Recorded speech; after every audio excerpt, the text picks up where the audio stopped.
Dear friends, आपका अपने channel pledge classes में स्वागत है।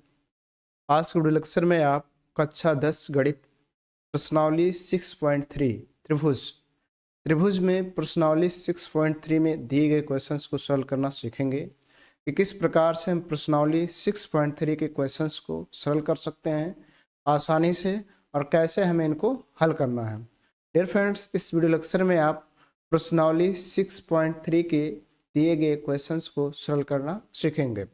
या डियर फ्रेंड्स, यदि आपने प्रश्नावली 6.3 के पहले जिस प्रमेय का उपयोग करके इस क्वेश्चंस को सरल करना, यदि आप उस वीडियो लेक्चर को ना देखे हों तो इस वीडियो लेक्चर को देख लीजिए। उसके बाद इस वीडियो लेक्चर को देखेंगे तो आपको आसानी से समझ में आ जाएगा। फिर भी मैं आपको एक बार उन प्रमेय को आपको बताऊंगा, उन कंडीशन को बताऊंगा, समरूपता की जो कसौटी हैं उन कसौटी को हम समझेंगे कि किस प्रकार से दो त्रिभुज समरूप होते हैं। ठीक है, तो चलिए यहाँ पर देखिए, आपके सामने स्क्रीन पर यहाँ पर आपके सामने स्क्रीन पर ये है प्रश्नावली 6.3 जो कि देख रहे हैं। और ये 6.3 का क्वेश्चन नंबर 1 है, क्वेश्चन नंबर 2 है, 3 है, 4 है, 5 है, 6 है, 7 है, 8 है, 9 है, 10 है। इस प्रकार से टोटल इसमें 16 हैं और उन सभी 16 क्वेश्चंस को बारी बारी से एक एक क्वेश्चंस को आराम से और अच्छे तरीके से सिद्ध करना या सरल करना सीखेंगे। ठीक है, तो डियर फ्रेंड्स, इस वीडियो लेक्चर को अंत तक देखिए। निश्चित है इस पूरे वीडियो लेक्चर को देखने के बाद आपको कहीं किसी प्रकार की कोई डाउट नहीं रह जाएगी और आपको पूरी जितने भी नियम हैं, जितने भी सूत्र हैं, सभी आपको समझ में आ जाएंगे। सबसे पहले आप समरूपता की कसौटी को जानेंगे कि समरूपता का कसौटी क्या है, यानी किस किस कंडीशन पे दो त्रिभुज समरूप होंगे। कैसे कम से कम दो त्रिभुज होना जरूरी है, बिना दो त्रिभुज के आप ये नहीं बता सकते हैं कि ये दोनों त्रिभुज समरूप हैं या नहीं हैं। तो दो त्रिभुज होने चाहिए, तभी आप बता सकते हैं कि ये समरूप है या नहीं है। तो समरूपता का पहला कंडीशन जो है, पहले कंडीशन को हम कहते हैं एस एस एस। ठीक है, इसको यदि पूरा नाम बताया जाए तो side side side side side side. यदि इसको हिंदी में कहा जाए तो इसको हिंदी में कहते हैं भू भू भू भू भू भू भू भू भू मतलब भुजा भुजा भुजा। ठीक है, भुजा भुजा भुजा। तो ये समरूपता का पहला कंडीशन है, पहला कसौटी है। दूसरे की बात करते हैं। दूसरा होता है एस ये एस एस ए एस, यानी इसको कहा जाए तो इसको कहा जाता है भू को भू भू को भू, यानी भुजा कोण भुजा। इंग्लिश में कहें तो साइड एंगल साइड। और तीसरा आपका है, देखेंगे तीसरा आपका है ए ए ए, यानी इसको एंगल एंगल एंगल कहा जाता है और इसको कहा जाता है को को को, यानी कोण कोण कोण। ठीक है, और चौथा आपका है जिसको हम केवल ऐसे कहते हैं ए ए, यानी कोण कोण केवल। यदि दो कोण बराबर हो तो तीसरा कोण अपने आप बराबर होगा, ये ध्यान रखिएगा। मैं भी आपको बहुत ही बेहतरीन और बहुत ही डिटेलिंग से बहुत अच्छे तरीके से समझाऊंगा। तो इसको को यानी कहते हैं को। ठीक है, तो ये चार कंडीशन है समरूपता के। इन चारों कंडीशनों को आपको याद रखना है। साइड साइड साइड, यानी भू भू भू, यानी भुजा भुजा भुजा। अब कैसे होगा, मान लीजिए आपके सामने मैंने ये दो त्रिभुज बनाया, एक ये त्रिभुज है, ठीक है, आप अच्छे से बना लेना, और एक मैंने ये बनाया, ये दूसरा त्रिभुज है। ठीक, इस त्रिभुज का नाम है ये बी सी और इस त्रिभुज का नाम है पी क्यू आर। अब इन दोनों त्रिभुजों को हमें ये बताना है कि ये जो दोनों त्रिभुज हैं समरूप हैं या नहीं है। तो समरूप कब होंगे, अगर पहले कंडीशन से देखा जाए साइड साइड साइड, तो इसके संगत भुजा की बात हो रही है। अब संगत भुजा का मतलब क्या होता है, संगत भुजा का मतलब होता है कि जब हम एक त्रिभुज को दूसरे त्रिभुज के ऊपर रखें तो जो जिस भुजा पर पड़ेगा वही उसका संगत भुजा होगा। यानी मैं आपको सरल तरीके से बताऊं, देखिए ये मेरा हैंड है और ये दूसरा हैंड है, इसको मैंने इसे रखा एक दूसरे के ऊपर, तो जो उंगली जिस उंगली पे पड़ रहा है वो उसका क्या है, संगत उंगली है। क्या है? संगत उंगली। उसी प्रकार से त्रिभुज में भी होता है। जब त्रिभुज को हम एक त्रिभुज के दूसरे त्रिभुज के ऊपर रखेंगे तो जो भुजा जिस भुजा पे पड़ेगा वो उसका होगा संगत भुजा, और जो कोण जिस कोण पर पड़ेगा वो उसका होगा संगत कोण। क्या होगा? संगत कोण। ठीक है। तो समरूप के बारे में मैंने पहले वीडियो लेक्चर में बताया कि समरूप क्या होता है। समरूप मतलब समान रूप। रूप समान होगा यानी रूप समान हो लेकिन उसके अमाप जो हो वो अलग अलग हो, यानी उसका जो अमाप हो वो अलग अलग होना चाहिए, तो उसे हम कहते हैं समरूप। ठीक। तो ये दो त्रिभुज मैंने आपके लिए बनाया है, एक बना है ए बी सी और दूसरा पी क्यू आर, और इन दोनों त्रिभुजों को बताना है कि ये समरूप है या नहीं है। तो इसकी संगत भुजा देखिएगा, ये जो ए बी है इसकी संगत भुजा होगी पी क्यू, और ए सी की संगत भुजा होगी पी आर, और बी सी की संगत भुजा होगी क्यू आर। ये संगत भुजाएं हैं। यदि इन संगत भुजाओं का अनुपात समान है, बराबर है, तो ये दोनों त्रिभुज समरूप हैं। यही पहला कंडीशन है। एस एस एस यानी भू भू भू, यानी सपोज समझिए, अगर मान लीजिए ये 2 सेंटीमीटर है, ये 4 है, ये 3 है, ये 6 है, ये 4 है और ये 8 है। अब जब इनका अनुपात निकाला जाएगा, यानी ए बी बटा संगत भुजाओं को लिखना है पी क्यू, तो ए बी का मान कितना है 2/4। इनको कट करेंगे तो आपको मिल जाएगा 1/2। इसी प्रकार से दूसरा भुजा लिखा जाए ए सी बटा इसका संगत भुजा है पी आर, तो पी आर लिख देंगे। ए सी का मान 3 बटे पी आर का मान 6, कट करेंगे तो आ जाएगा 1/2।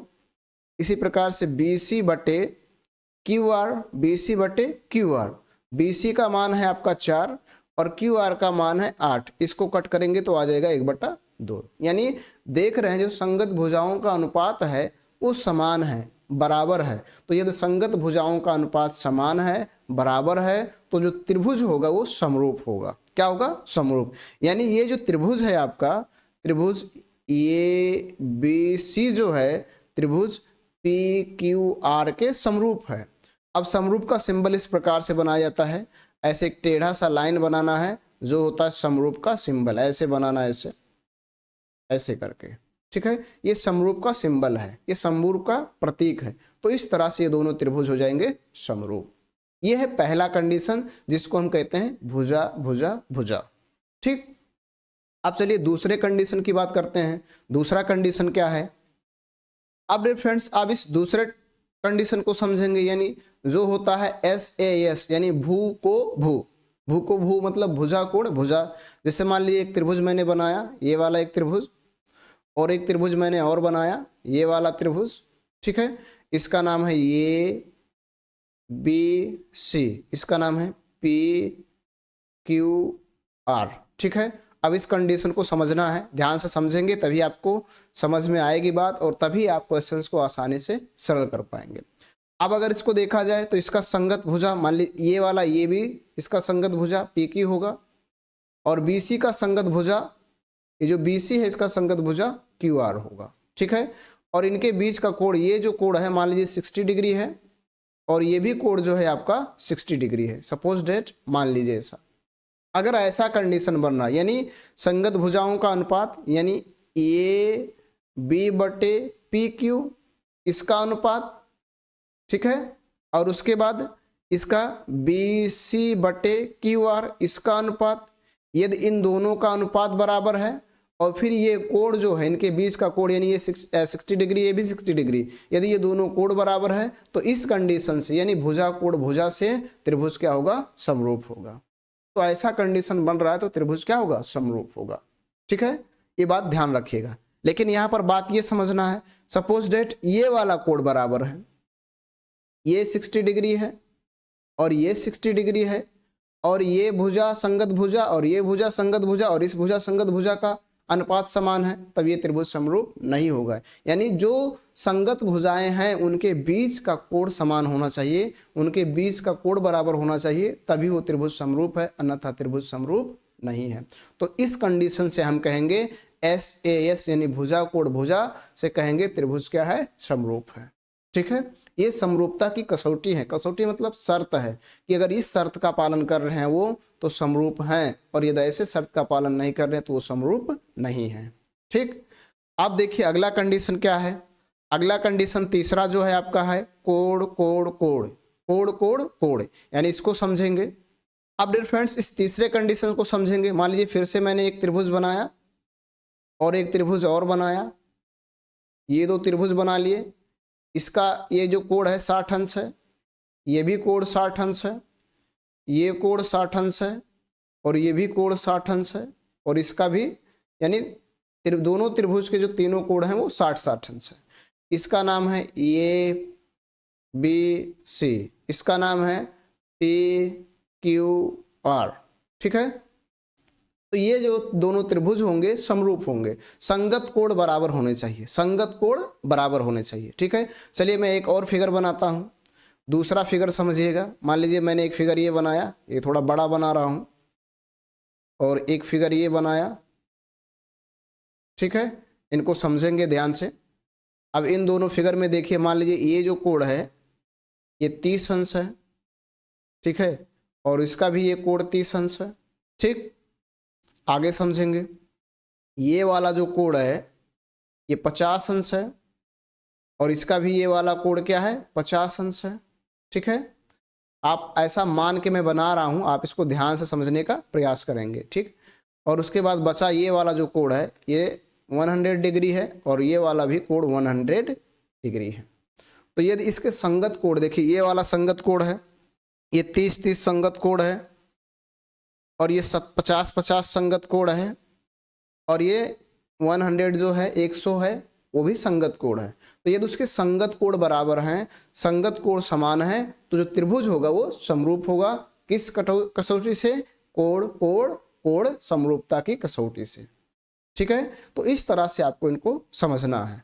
अब चलिए तीसरे चौथे कंडीशन की बात करते हैं। मान लीजिए एक त्रिभुज ऐसे बना है इस प्रकार से, और एक त्रिभुज ऐसा बना है इस प्रकार से। ठीक है, ये त्रिभुज को आप थोड़ा अच्छे से बनाइएगा, फिर देखिए समझिए। मान लीजिए इस कोण का मान दिया है, इस कोण का मान दिया है, इस कोण का मान दिया है 70 अंश, और इस कोण का मान दिया है 30 अंश। इसी प्रकार से इसमें भी दिया, ये त्रिभुज थोड़ा सही से नहीं बनाया, बनाएंगे। इस कोण का मान दिया है 70 अंश, और इसका मान दिया है 30 अंश। तो जब अगर ये दोनों संगत कोण बराबर हैं तो ये भी बराबर होगा, ये भी क्या होगा? बराबर होगा, क्योंकि त्रिभुज के तीनों अंतः कोणों का योग 180 अंश होता है। 30 और 70 100 होगा, तो ये भी 80 होगा और ये भी 80 होगा, यानी ये कंडीशन बन गया। लेकिन ये ज्ञात करने की हमें जरूरत नहीं है, हम इसी को देखकर बता देंगे कि ये त्रिभुज समरूप है, और इसको हम कहते हैं कोण कोण समरूपता की कसौटी। ठीक है, तो ये समरूपता की 4 कसौटी हैं, जिसको मैंने आपको बहुत अच्छे तरीके से बताने का प्रयास किया, और उम्मीद करता हूं कि आपको समझ में भी आ गया होगा कि कैसे ये समरूप होंगे। और यदि समरूप हैं तो इनको आप आसानी से कंडीशन फॉलो कर रहे हैं। एस एस भुजा यानी एस एस एस, भू भू भू, एस एस भू को यानी ए और ए यानी को एंगल एंगल। इस कंडीशन का अगर वो फॉलो कर रहे हैं तो दिए गए त्रिभुज क्या होंगे? समरूप होंगे, और आसानी से इनको आप समरूप सिद्ध कर सकते हैं। उम्मीद करता हूं कि इतनी बातें आपको समझ में आ गया होगा, और आप इन कंडीशनों को अपने कॉपी में नोट करेंगे और देखेंगे कि क्या त्रिभुज समरूप होते हैं या नहीं होते हैं, और यदि हैं तो क्या इन कंडीशनों का पालन करते हैं। ठीक, अब डियर फ्रेंड्स प्रश्नावली 6.3 में दिए गए एक एक क्वेश्चंस को समझेंगे कि किस प्रकार से हम उनको सरल कर सकते हैं। आपके सामने प्रश्नावली 6.3 का क्वेश्चन नंबर 1 है, और इस क्वेश्चन नंबर 1 को देखेंगे कि किस प्रकार से हम इनको सरल कर सकते हैं, किस तरह से हम इनको आसानी से बता सकते हैं कि ये दोनों त्रिभुज जो हैं वो समरूप है या नहीं है। तो ये प्रश्नावली 6.3 का क्वेश्चन नंबर 1 देखिए, कह रहा है बताइए कि आकृति 6.34 में दिए गए त्रिभुजों के युग्मों में से कौन कौन से युग्म समरूप हैं। इस समरूपता कसौटी को लिखिए जिसका प्रयोग आपने उत्तर देने में किया है, तथा साथ ही समरूप त्रिभुजों को सांकेतिक रूप में व्यक्त कीजिए। यानी आपको बताना है कि ये जो आकृति 6.34 में जो फिगर दिया गया है, ये फिगर आपका समरूप है या नहीं है, और यदि समरूप है तो समरूपता के किस कसौटी के अनुसार ये समरूप है, और फिर ये दो समरूप है तो उसको सांकेतिक रूप में दर्शाना है। जैसे मैंने आपको अभी बताया कि समरूप का सिंबल इस तरह से होता है, ऐसे आपको बनाना है। ठीक है, तो सबसे पहले पहले फिगर की बात करते हैं। पहले फिगर को देखा जाए, जो पहला आकृति यहाँ पर नंबर 1 है, इसको देखा जाए तो इसमें दो त्रिभुज बने हैं। तो सबसे पहले यहाँ पर आप हल डालेंगे, नंबरिंग कर देंगे, और नंबर करने के बाद हल करेंगे, और हल करने के बाद लिख देंगे दिया है। क्या है? दिया है। दिया क्या है? अब इसको दिया ये है कि इन फिगरों को आसानी से और देखेंगे ध्यानपूर्वक और बताएंगे क्या। यहाँ पर देखा जाए तो जो कोण ये है और कोण P है, ये दोनों बराबर हैं, यानी इनका मान 60 अंश है। ठीक है, और देखा जाए तो कोण जो B है और कोण Q है, ये दोनों बराबर हैं, इनका मान 80 अंश है। और देखा जाए कोण जो C है, कोण R के बराबर है, यानी इसका मान 40 अंश है। यानी इसमें क्या बन रहा है, तो अगर इसको देखा जाए तो यहाँ लिखेंगे, अगर यहाँ देखा जाए तो कोण बराबर है ना, कोण क्या है? बराबर है। तो मैंने कहा था अगर संगत कोण बराबर होंगे तो त्रिभुज क्या होगा? समरूप। तो इसलिए लिख देंगे यहाँ पर, इसलिए क्या लिखेंगे? इसलिए जो त्रिभुज आपका होगा वो समरूप होगा। इस त्रिभुज का नाम है, देखिए इसको देखा जाए तो इसका नाम है ABC, तो यहाँ लिखेंगे त्रिभुज ABC। और इस त्रिभुज का नाम है, देखेंगे इसका, तो इसका नाम है PQR, तो लिख देंगे त्रिभुज PQR। और ये दोनों समरूप हैं, तो यहाँ समरूप का सिंबल बनाएंगे, और समरूप का सिंबल इस तरह से बनाया जाता है। ठीक है, अब ये दोनों त्रिभुज समरूप हैं, कौन सा कंडीशन है? तो यहाँ कंडीशन आपको लिखना है। क्या है कंडीशन? ये समरूपता की कसौटी से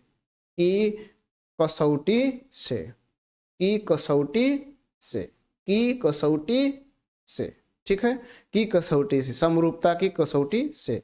तो ये जो आपका त्रिभुज हो गया, ये क्या हो गया? समरूप। ठीक है, तो इस तरह से आपने पहले को बताया कि ये दोनों क्या हैं? समरूप हैं। इसी तरह से आपको दूसरे को भी बताना। ये वाला देखिए, ये फिगर, ये वाला जो दूसरा फिगर यहाँ पर बना हुआ है, इस फिगर को देखना है और आपको बताना है कि ये जो त्रिभुज हैं समरूप हैं या नहीं है। तो सबसे पहले क्या करना? नंबर 2 डालना, और नंबर 2 डालने के बाद क्या कर देना? हल डाल देना। तो यहाँ पर देखेंगे नंबर 2 डालेंगे, नंबर 2, और उसके बाद लिख देंगे हल, और उसके बाद लिख देंगे दिया है। ठीक है, दिया है। क्या दिया है?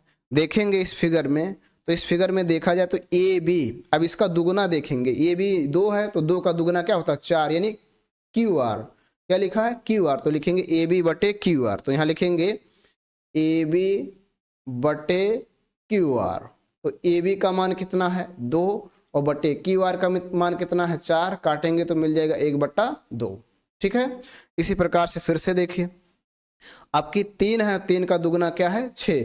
तो 3 किसका है? इसका नाम है AC, और 6 किसका नाम है? PQ का। तो लिखेंगे AC बटे PQ। यहाँ लिख देंगे AC बटे PQ। तो AC का मान है 3 और PQ का मान है 6।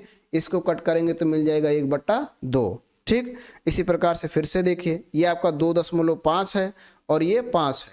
ठीक है, तो यहाँ पर इसका मान है BC और इसका मान है PR। तो यहाँ लिखेंगे BC बटे PR, BC बटे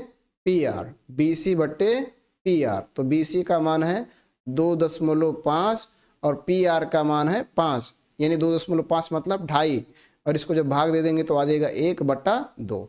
तो यहाँ पर देखेंगे, लिखेंगे चूंकि AB बटे QR बराबर है AC बटे PQ के, फिर बराबर है BC बटे PR, यानी जो इनकी संगत भुजाएं हैं उनका अनुपात समान है।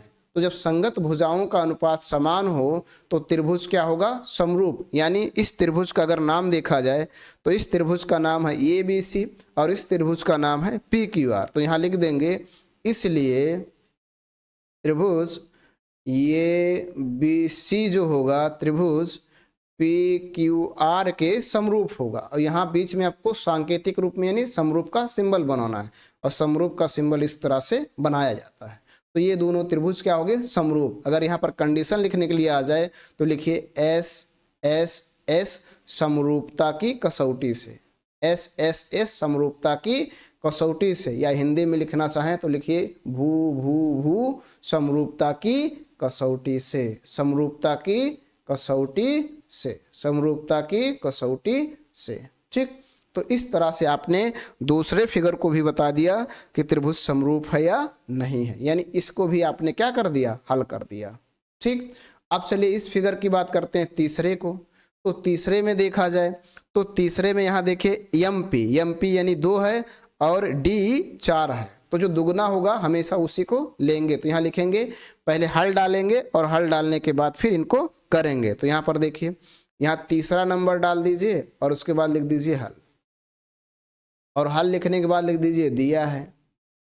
ठीक है, दिया है, क्या दिया है, क्या दिया है, एम पी बटे, यहाँ पर देखेंगे एम पी बटे डी, एम पी बटे डी। ठीक है, इस फिगर में देखिए एम पी यहाँ पर है, एम पी नीचे वाला 2 है, एम पी ये वाला है, और बटे डी ये 4 है, तो 2/4 हो जाएगा। तो यहाँ लिख देंगे बराबर 2/4। ठीक है, इसको काट देंगे तो आ जाएगा 1/2। फिर अगला देखिए, यहाँ पर कौन दुगना है, फिर ये वाला देखिए एल पी बटे डी एफ, एल पी बटे डी एफ। तो यहाँ लिख देंगे एल पी बटे डी एफ, एल पी बटे डी एफ, एल पी बटे डी एफ। एल पी का मान 3 है, डी एफ का मान 6 है, काट देंगे तो आ जाएगा 1/2। ठीक है, यहाँ देखिए एल पी का मान 3 और डी पी का मान, डी एफ का मान 6। अब इसको देखिए एल एम और डी ई, एल एम और डी ई नहीं सॉरी एल एम और ई एफ, एल एम और ई एफ। तो यहाँ लिखेंगे एल एम और एल एम बटे ई एफ, एल एम बटे ई एफ, एल एम बटे ई एफ, और एल एम का मान है 2.7 और बाई ई एफ का मान है 5। यहाँ देखिए फिगर में देखिए, इसका मान 2.7 है, इसका मान 5 है, तो ये यहाँ पर कटने वाला नहीं है, यानी ये नहीं कटेगा।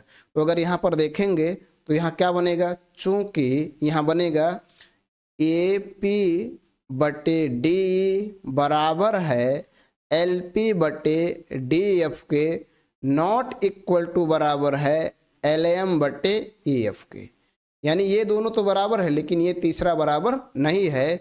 इसलिए लिखेंगे, इसलिए त्रिभुज जो है, यहाँ पर देखेंगे क्या नाम है त्रिभुज का, त्रिभुज का नाम है एल एम पी और उसके बाद डी ई एफ। तो यहाँ लिखेंगे त्रिभुज L M P, L M P और त्रिभुज डी ई एफ समरूप नहीं है, डी ई एफ समरूप नहीं है, डी ई एफ समरूप नहीं है। ये जो डी ई एफ है ये आपका समरूप नहीं है, एल एम पी और डी एफ त्रिभुज समरूप नहीं है। ठीक है, तो इस तरह से आप इनको आसानी से बता सकते हैं, कोई दिक्कत नहीं है। ठीक डियर फ्रेंड्स, अब इसके बाद इस चौथे आकृति को देखेंगे। चौथा जो है, चौथा क्या है, इसका नाम है एम एन एल, या इसको कह सकते हैं एल एम एन, और फिर इसको कह सकते हैं, देखिए इसको कह सकते हैं पी क्यू आर। तो इन दोनों में देखा जाए एम एन का दुगुना है पी क्यू। तो यहाँ लिखेंगे, सबसे पहले हम यहाँ पर जाएंगे और चौथा नंबर है, चौथा नंबर डालेंगे, यहाँ लिख देंगे नंबर 4 और फिर लिख देंगे हल, और फिर हल लिखने के बाद लिख देंगे दिया है। क्या है, दिया है। ठीक है, दिया है, क्या दिया है, जो जो बातें हमें दी गई हैं उस चीज को हम यहाँ पर करेंगे। देखिए यहाँ पर क्या दिया है, यहाँ पर देखेंगे क्या दिया है, जो एम एन है बटे पी क्यू के, एम एन बटे पी क्यू। तो यहाँ लिखेंगे एम एन बटे पी क्यू, एम एन बटे पी क्यू। एम एन का मान है 2.5 और बटे पी क्यू का मान है 5, कट कर देंगे तो आपको मिल जाएगा 1/2। ठीक है, दूसरा मान देखा जाए तो दूसरा यहाँ पर देखिए, दूसरा यहाँ पर देखा जाए ये है एल एम 5 है और क्यू आर 10 है। तो लिख देंगे एल एम बटे क्यू आर, एल एम बटे क्यू आर, एल एम बटे क्यू आर। ठीक है, तो एल एम का मान 5 और क्यू आर का मान 10, तो काटेंगे तो फिर मिल जाएगा 1/2। ठीक, आगे फिर समझिएगा, यहाँ पर इनके बीच का जो देखिए, इसके बीच का कोण m जो है 70 अंश है और इसके बीच का कोण जो q है वो 70 अंश है। तो यहाँ पर लिख देंगे कोण जो m है वो बराबर है कोण q के और ये दोनों का मान 70 अंश है। ठीक है, तो यहाँ पर कौन सा कंडीशन बना, तो यहाँ पर इसलिए लिखेंगे, इसलिए जो त्रिभुज होगा, त्रिभुज, इस त्रिभुज का नाम क्या है, इस त्रिभुज का नाम है एल एम एन और इस त्रिभुज का नाम है पी क्यू आर और ये दोनों त्रिभुज होंगे समरूप। दोनों त्रिभुज क्या होंगे, समरूप। तो इनके बीच में सिंबल बना देंगे समरूप का। ठीक है, कैसे समरूप हुए, तो कंडीशन लिखो। कौन सा कंडीशन, देखो दो भुजाएं जो हैं, संगत भुजाएं, वो क्या हैं, समानुपाती हैं और उनके बीच का कोण बराबर है। तो कंडीशन बनेगा एस ए एस और यहाँ लिखेंगे समरूपता की कसौटी से, समरूपता की कसौटी से, समरूपता की कसौटी से ये दोनों त्रिभुज क्या होंगे, समरूप। ठीक है, इस तरह से आप इनको हल करेंगे। ठीक, यहीं पर आप क्वेश्चन नंबर 5 डाल दीजिए, क्वेश्चन नंबर 5 और फिर लिख दीजिए हल और फिर लिख दीजिए दिया है। क्या है, दिया है। हल डालने के बाद लिख दीजिए दिया है। अब इस फिगर में देखेंगे क्या क्या हमें पता है। तो डियर फ्रेंड्स, क्वेश्चन नंबर 5 को यहाँ पर देखा जाए, क्वेश्चन नंबर 5 ये नीचे है सबसे अंत में।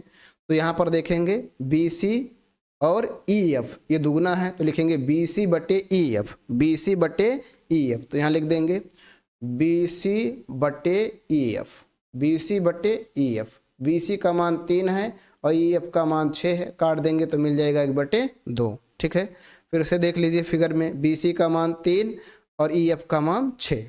ठीक, यहाँ ए बी बटे, यहाँ पर देखेंगे ए बी बटे, यहाँ ध्यान समझिएगा, ए बी बटे डी एफ। तो यहाँ लिख देंगे ए बी बटे डी एफ, ए बी बटे डी एफ, ए बी बटे डी एफ। ठीक है, ए बी बटे डी एफ। ई ए बी का मान है 2.5, नहीं 2.5 और डी एफ का मान है 5, काट देंगे तो मिल जाएगा 1/2। ठीक, लेकिन इसमें और देखेंगे, यहाँ पर ये कोण देखा जाए तो ये वाला कोण और ये वाला कोण बराबर है, तो इन दोनों के तो बीच में पड़ रहा है, यानी 5 और 6 के बीच में पड़ रहा है। लेकिन इसमें देखेंगे 2.5 यहाँ है और 3 यहाँ, यानी इनके बीच में नहीं है, यानी यहाँ कंडीशन नहीं बन रहा है। तो लिखेंगे त्रिभुज जो है ए बी सी त्रिभुज डी एफ के समरूप नहीं है। भुजाएं तो समानुपाती हैं बट जो कोण है संगत कोण वो बराबर नहीं है, इसलिए त्रिभुज समरूप नहीं है। तो यहाँ लिख देंगे त्रिभुज जो आपका होगा, त्रिभुज यहाँ लिखेंगे त्रिभुज क्या होगा, त्रिभुज ए बी सी और त्रिभुज डी ई एफ समरूप नहीं है, समरूप नहीं है। अगर आपसे कोई कंडीशन पूछे क्यों नहीं है, तो आप कहेंगे संगत भुजाएं समानुपाती हैं बट संगत कोण बराबर नहीं है, इसलिए यह त्रिभुज समरूप नहीं है। तो इस तरह से आपको बताना है और आसानी से आप इनको हल कर सकते हैं। अब चलिए क्वेश्चन नंबर 6 को देखते हैं। क्वेश्चन नंबर 6 आपके सामने यहाँ पर है, देखिए ये क्वेश्चन नंबर 1 का अंतिम क्वेश्चन है। क्वेश्चन नंबर 6 को देखेंगे, यहाँ नंबर 6 डाला गया है। यहाँ पर देखा जाए डी का मान 70 अंश है, ठीक है, और ई का मान देखा जाए तो 80 अंश है। अगर आप इसको देखिए 70 और 80 जोड़ लेंगे तो 70-80 कितना हो जाएगा, 150, यानी इस कोण का मान जो एफ का मान होगा ये 30 अंश होगा। कितना होगा, 30 अंश। और इनको देखिएगा 80 और 30 जोड़ेंगे तो हो जाएगा 110 और इसका मान होगा 170 अंश, घटा देंगे 100, यानी अगर इस त्रिभुज को देखेंगे तो इसके तीनों कोण क्या है, बराबर है। इसके तीनों कोण क्या है, बराबर है, यानी जो कोण डी है वो कोण पी के बराबर है। तो यहाँ पर हल डालेंगे और लिख देंगे, यहाँ पर 6वां नंबर है तो 6वां नंबर डालिए, फिर हल डालिए और फिर लिख दीजिए। दिया है, क्या दिया है वो लिखना है। दिया है कि जो कोण डी है वो कोण किसके बराबर है, यहाँ पर देखेंगे कोण डी कोण पी के बराबर है, इन दोनों का मान 70 अंश है। तो यहाँ लिख देंगे कोण डी बराबर और कोण पी होगा और इनका मान 70 अंश है। ठीक है, आगे समझिएगा, फिर से इस फिगर में देखिए ई 80 अंश है और क्यू 80 अंश है, तो लिखेंगे कोण ई बराबर कोण क्यू, कोण ई बराबर हो जाएगा कोण क्यू के और इसका मान दोनों का है 80 अंश, तो बराबर 80 अंश हो जाएगा। फिर आगे समझिएगा इसमें, फिर इस फिगर को देखेंगे एफ और आर दोनों 30 अंश है, तो यहाँ लिख देंगे कोण एफ बराबर कोण आर, कोण एफ बराबर कोण आर, और इनका मान 30 अंश है, तो यहाँ लिख देंगे 30 अंश। अब यहाँ क्या कंडीशन बना, यहाँ लिखेंगे चूंकि कोण चूंकि कोण क्या बना, कोण डी बराबर कोण पी, कोण ई बराबर कोण क्यू, कोण एफ बराबर कोण आर, यानी संगत कोण बराबर हैं। चूंकि संगत कोण क्या है, बराबर हैं, तो इसलिए ये त्रिभुज क्या हो जाएगा, समरूप। तो यहाँ लिखेंगे इसलिए त्रिभुज जो होगा डी ई एफ समरूप होगा त्रिभुज पी क्यू आर के। कैसे समरूप होगा, समरूपता की कसौटी क्या बनेगी, तो ये दोनों समरूप होंगे और समरूपता की कसौटी बनेगा ए, यानी कोण कोण कोण समरूपता की कसौटी से, कोण कोण कोण समरूपता की कसौटी से, कोण कोण कोण समरूपता की कसौटी से।